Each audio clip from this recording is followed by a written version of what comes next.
Well, good morning, everyone. And once again, welcome to another live this morning. Hope you're having a great start to your day. And we'll call this Headlines Monday. We usually do this on Tuesday. Okay. And let's see here if I can say hello to a few folks as you're coming on this morning. And we appreciate you guys.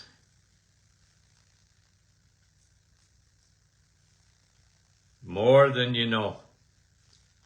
Okay. Here we go. Let's see here. I can say hello to a few friends. And here we go. Okay, let's see who I got up front. I got Deb. I got Deb from Harrow this morning. Deborah, Danny, Bonnie, Little Britain, Sandy, Georgie, Halifax, Nova Scotia, Lorraine, Patricia, Maria, Arlene, Sandy, Chilliwack, British Columbia, Babita, how are you? From Brampton, Maryland, Elaine, Suli, Petawawa, Shauna, Val, Karen, how are you? Rose, good morning. Karen, Frances Marie, Patricia having her coffee, Danny Lay, Iron Bridge, Anaheim, California, Mary, how are you? Lorraine, David, Ridgeway, Nancy, Iowa, how are you? Nick from our staff, Milika, Stillville, Dennis, good morning. And Marl from Ottawa, good morning. Yalang, bonjour. And Arlene, good morning. And Arlene is saying good morning to Elaine, Linda, St. Jude, Quebec, how are you? Wanda from Virginia, Beverly, Diane, Thunder Bay. Sherry is saying hello from Mississauga. Gail from Saskatchewan. Wendy, good morning. Kevin, Oshawa. I missed a whole bunch, eh, Kev? I bet you I missed Brahim too. Rosa, Joan, Andrea. The first 15, Andrea says, are in the cloud. That's not my fault, Andrea. I just read what I see. Helga, Cecilia, Mary from New Brunswick, Ornella. And there's Brahim and Nativity. I love you guys. You know that. If I miss you, it's because I didn't see your name. Doc McEwen, probably there. I don't know. I didn't see her name. Helga and Meta and Lise and Carmel and Kevin. How are you? Kevin's on the road. Luella, Francis, you guys. I love you dearly. Okay, let's get to some studies here. And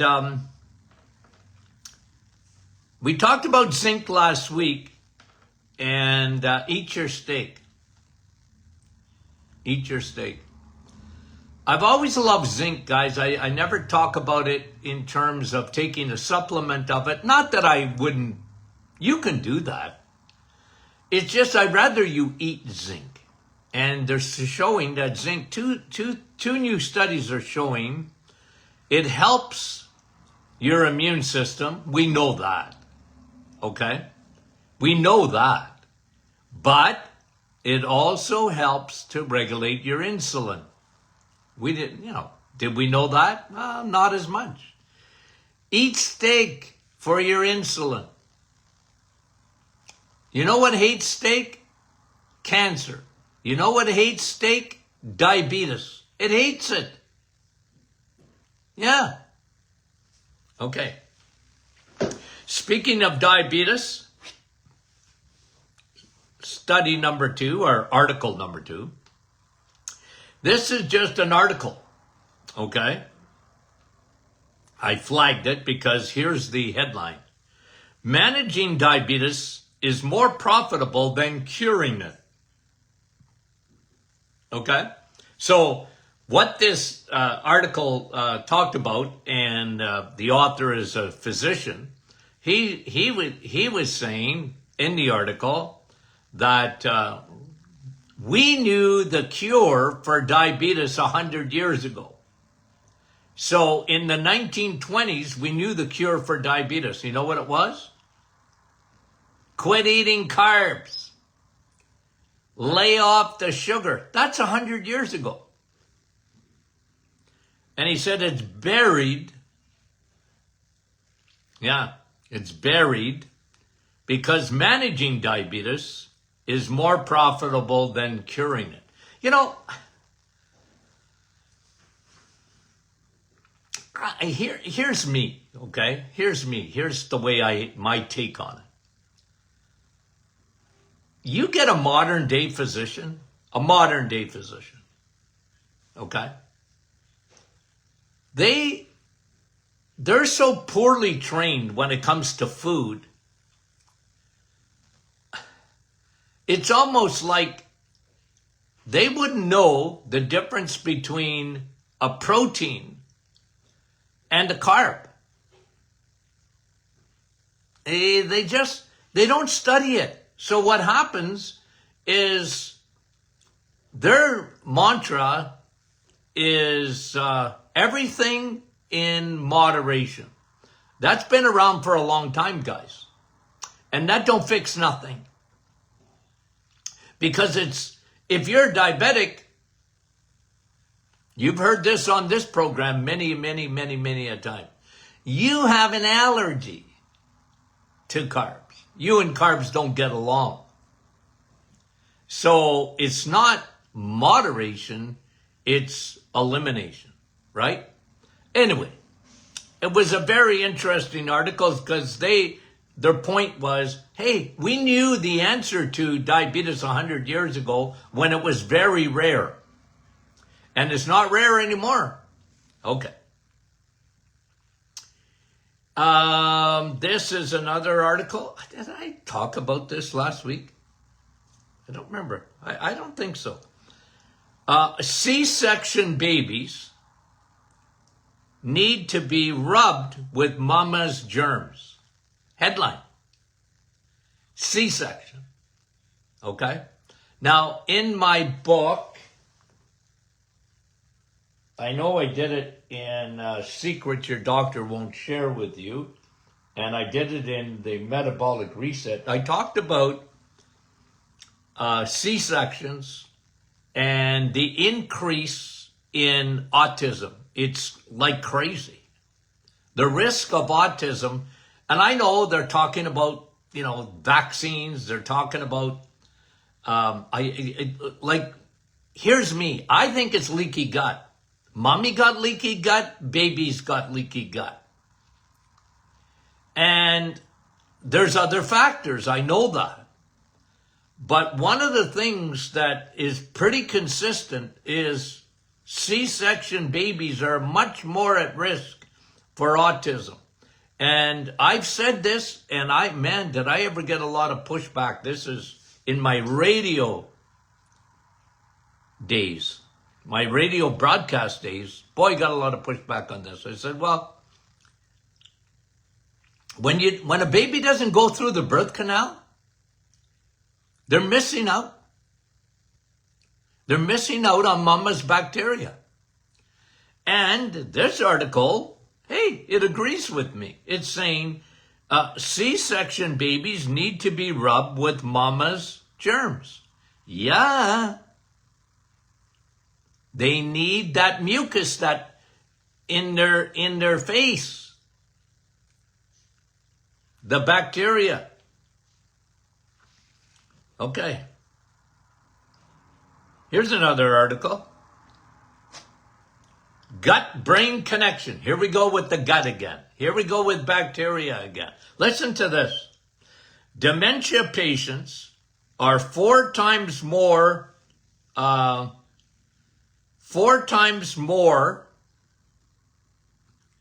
rephrase it. Dementia patients have 4 times more bad bacteria than healthy individuals, according to a new study. Okay? I love these studies. Dementia patients have a change in the microbiome in their brain, the gut-brain connection. And guys, let me give you a little teaching again, because you guys know this, but I got to do it again. How do you get leaky gut? That gives you leaky brain, or can give you leaky brain. How do you get leaky gut? From right out of the gate, because that's important. Why do we see so much leaky gut today? The number one reason, and I bring that back to babies too. The number one reason is antibiotics. Okay?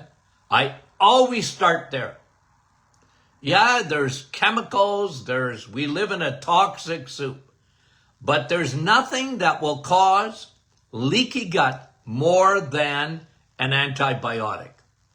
The same thing that I preach this all the time. If you need one, take one.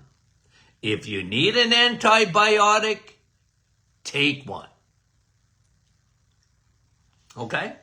For example, talked to somebody yesterday, and they had diverticulitis. Okay? So their diverticulosis, which is little pouches in the intestine, they got impacted. They get impacted with feces. And then you get a diverticulitis. You know what? You better get an antibiotic. Otherwise, you could become sepsis. It can kill you. Am I against antibiotics? Absolutely not. But there's a big but. The problem with an antibiotic, it wipes out all bacteria. It doesn't know good from bad. All it does is it wipes it out. I've taught you this. In 5 days, it'll wipe out your whole microbiome. You're kidding me. I'm not kidding you. It'll wipe it out.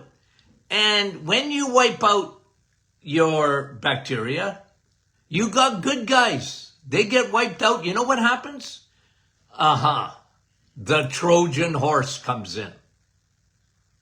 You have an infiltration of yeast or fungus. We all have a little bit of yeast. It never hurts you. A little bit. Okay? But when it gets into the bloodstream, it can become very toxic. And the problem is you don't croak right away. You don't. And most autoimmune diseases are exactly what I just said to you. And again, there's other causes of what we call a dysbiosis. Having more bad guys than good guys. What causes that? Well, the number one is antibiotics. Sure, all the chemicals, all the plastics, the environment, even stress to some extent, bad foods, feeding yeast with sugar. So even anti-inflammatory over-the-counters like Tylenol, Advil, those kind of things, Motrin or whatever, they change your microbiome too. But there's nothing like an antibiotic. And you got it just, okay, I need an antibiotic, doc. Hey, I'm on your side. But make sure now you replenish. And that's the problem. That's the problem. People don't replenish their bacteria. Children taking antibiotics for an ear infection, for a throat infection. Most ears problems don't need an antibiotic, but anyway, that's another subject. But if you take an antibiotic, you better replace that kid's good bacteria. And what they're showing, look at down the road, listen to this study. Dementia. Type 3 diabetes. Insulin resistance in the brain and leaky gut. It's type 3 diabetes.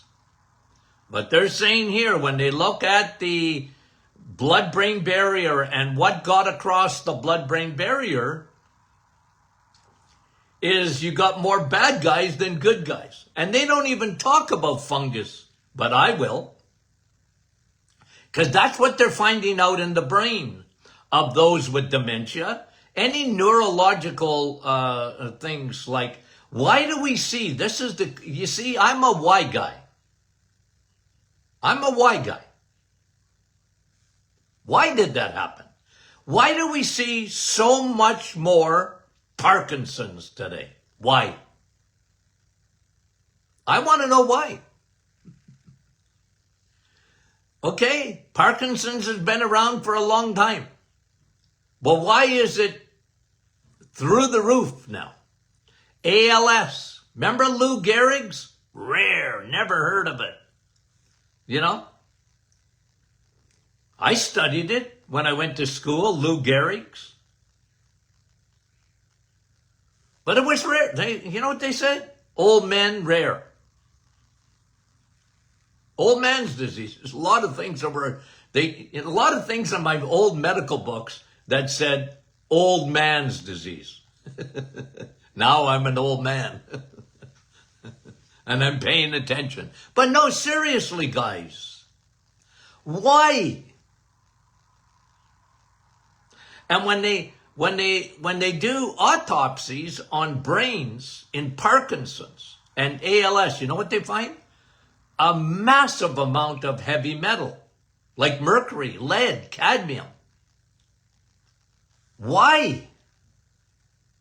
Again, ask the question, why do you see so much of that?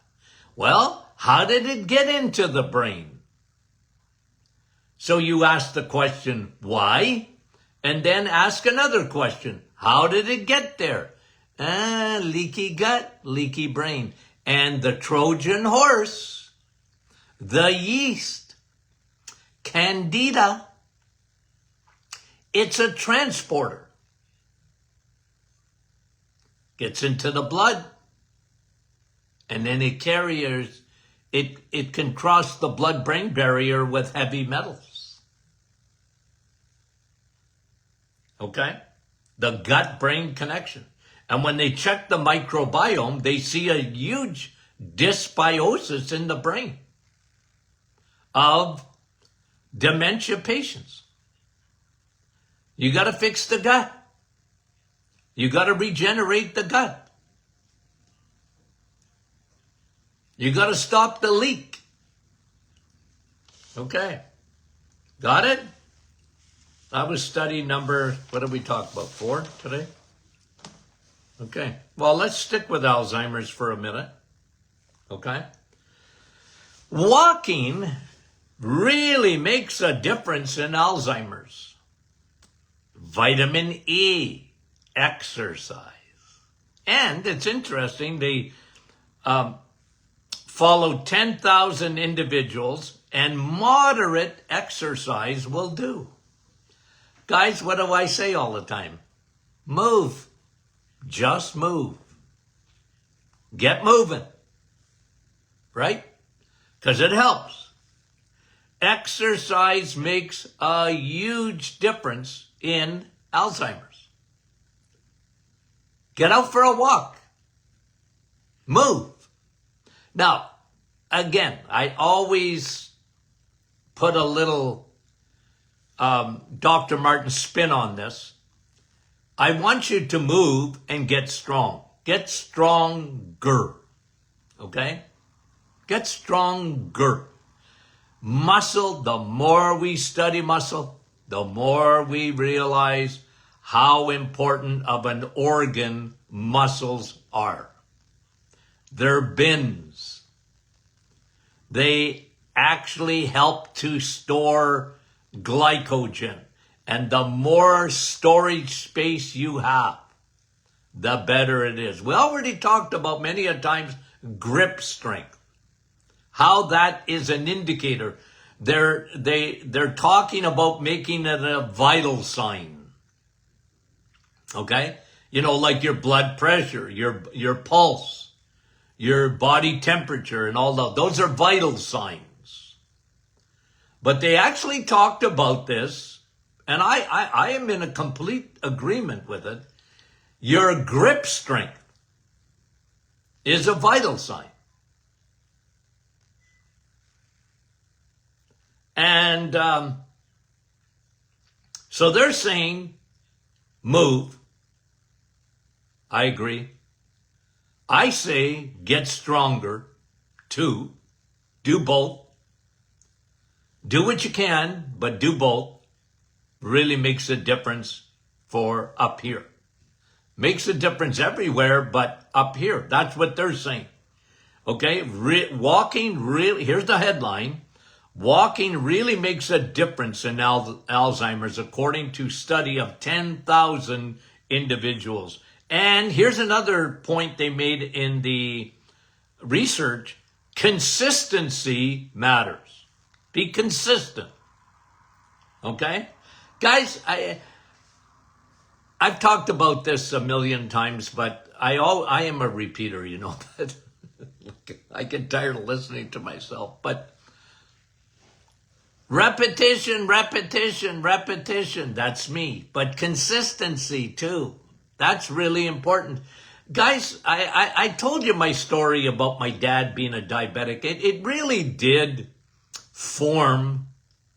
It was a huge part of me being so interested in nutrition because of my father, okay? Diabetic, changed his diet, changed his lifestyle, and he was the most consistent person. I mean, to live with that, I mean, I was 16 years old when he came home and told us he was a diabetic, and then I watched the changes in my dad's life. I tell a story in one of my books, Medical Crisis. I think I told this story in. I tell the story of 2 men, my dad and another man named Ed. It was one of his best friends. Okay? And they actually were in investment together. Anyway, I don't want to get into it. And Ed's son was a friend of mine. And I tell the story because it probably wasn't the same week, but in my memory, okay, going back to when I was 16 in high school, it seemed like it was the same week that my father got diagnosed with diabetes and Ed got diagnosed with diabetes. And his son, him and I were in high school together. And we sort of compared notes because we were friends. My dad got up the next morning and started jogging on the spot. I always tell people, jogging wasn't even invented yet. In 1968. There was nobody jogging. You ran away from the police, but you weren't running. People were, I'm sure they were walking, but they weren't running. The word jogging, I never heard of that word. But my dad, who got up the next morning after the diagnosis, and he was running on the spot in our living room. And my mom kicked him out. Get up, what are you doing? You're going to ruin our shag carpets.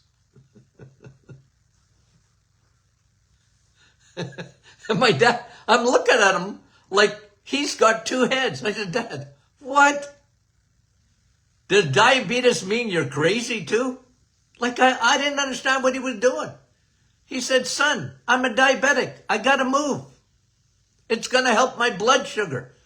Okay. I was 16. What did I know? A month later, I said, Dad, wake me up. I'm going with you to run. I thought I was going to die. I couldn't even get around the block the first time. I thought I was going to die. Ed, on the other hand, nothing changed. My dad changed his diet. My mother was so strict with my father, you wouldn't believe it. My mother, she was the Gestapo with my dad. Because my dad, he didn't become a diabetic for nothing, you know. Oh man, he loved his sugar. He really did. But my mom, no. And she made him steak. Every night, we had our own meal, and then my dad would come home from the office, and my mother made him steak, and better not complain. I lived with that, guys. Okay? I watched. I observed. I participated with my dad. Because I loved him. I was my hero. I wanted to be around him, and I listened. And then he said, son, it's sugar diabetes. I never forgot that. I went to school. I took 2,000 hours to get my PhD in nutrition. You know what? I had to undo all of it.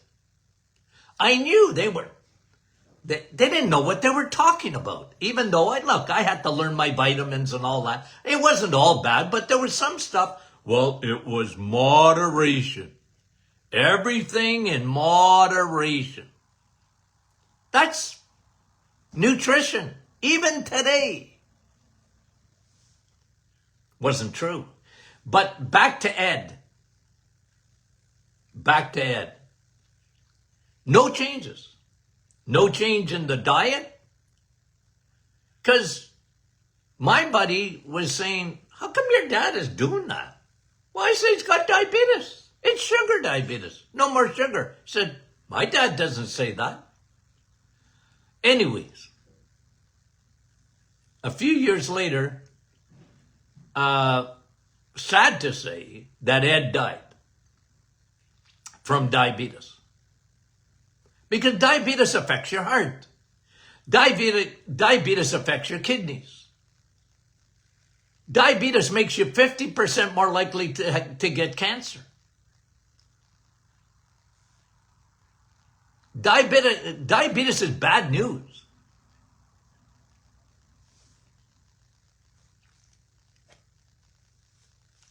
Consistency matters. Forming new habits matters. It's one of the reasons for the reset. It'll form a new habit in you. It does. People realize, wait a minute. I didn't know sugar affected me like that. Says someone who tries the reset, and 21 days in or before, they go, yeah, you know what?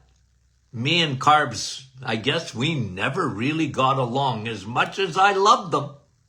As much as I loved that noodles and pasta and cereals and sugar and sweets and pastries and bagel, I thought muffins were good for me. And then you find out, nah, they're not. They're not. They're full of fiber. Yes, so what's that doing for you? What's that doing for you? Other than sending your blood sugar through the roof. What's that doing for you? Giving you a bigger stool. Whoopie doopie. That isn't healthy. And especially if you're a diabetic. You can't have that stuff. It's sugar diabetes. And don't drink sugar, whatever you do. Anyway, okay, that's number 5. I don't think I'll do 6 here because I got a huge percentage. Now, here's the one. We'll do it tomorrow. A huge percentage of adults have a condition that seriously affects heart disease. Yeah, that was an interesting study by a cardiologist. Okay, we'll talk about that. Okay, guys. I already get you ready for Q&A Fridays. Get your questions in. Maybe you ask a question about what I talked about here today. Okay? And we love that. Okay, so send your questions in.